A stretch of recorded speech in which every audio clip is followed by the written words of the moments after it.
Assalamualaikum warahmatullahi wabarakatuh. Kasus Subang terupdate, inilah saksi yang berpotensi akan ditetapkan tersangka.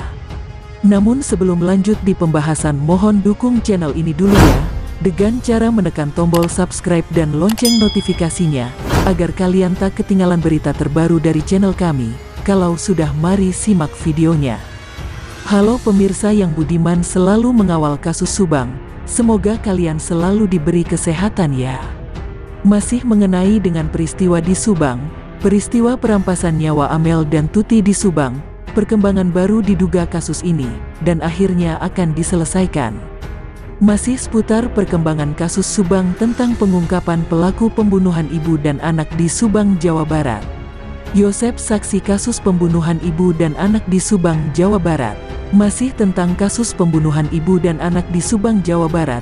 Ini karena ada hal yang positif untuk mengungkap siapa pelaku dan tersangka dalam kasus ini, yang sudah sempat disampaikan beberapa hari yang lalu oleh Kapolda Irjen Suntana secara langsung.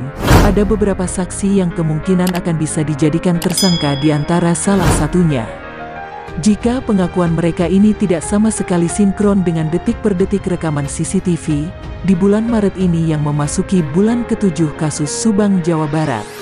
Ada yang membuat kita semakin penasaran, yaitu perihal Yoris yang belum bisa hadiri panggilan Bareskrim Polda Jawa Barat, bersamaan juga dengan pernyataan Kapolda Irjen Suntana. Sepertinya kemungkinan benar akan ada penetapan tersangka sebelum bulan suci Ramadan. Ada beberapa saksi potensial dalam perkara kasus ini. Bahkan kemungkinan juga salah satunya akan bisa ditetapkan sebagai tersangka, karena bukti akhir saat ini akan benar-benar bisa membongkar semua pernyataan dari para saksi-saksi. Bukti itu adalah jejak digital rekaman CCTV dari semua saksi. Kemungkinan ada beberapa yang sangat potensial, pernyataannya yang pasti akan diperlihatkan atau dicocokkan dengan detik per detik rekaman CCTV.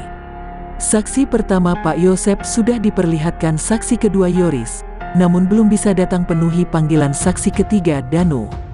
Walaupun sudah dinyatakan tidak ada keterkaitannya, namun juga akan diperlihatkan aktivitasnya yang sebenar-benarnya. Selanjutnya saksi baru yang melihat di malam kejadian ada 5 orang.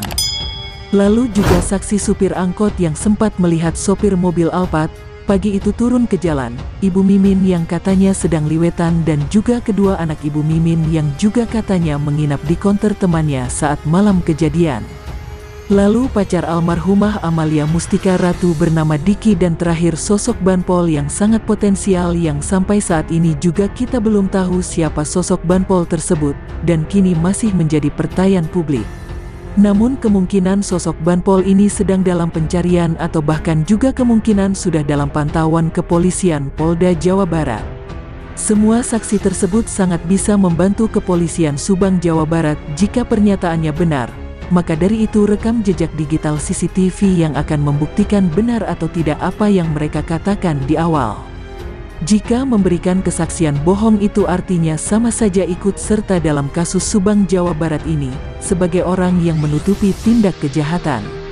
Karena tindak kejahatan ini dilakukan lebih dari satu orang, yang melakukan tindakan keji ini 2 orang, namun yang lainnya membantu mengelabui penyidik seperti berani menjadi saksi, namun berbohong, atau juga yang membersihkan jejak di tempat kejadian perkara Pak Yosep dan saksi Danu ada jejaknya. Namun mengapa satu orang ini tidak ada sama sekali jejaknya di lokasi tempat kejadian? Semua itu akan dibuktikan dengan rekam jejak digital CCTV. Kita sama-sama memantau kasus ini sampai benar-benar Kapolda Jawa Barat dapat mengungkap dan merilis siapa nama-nama tersangka dalam perkara kasus ini. Sekian informasi yang dapat kami sampaikan. Wassalamualaikum warahmatullahi wabarakatuh.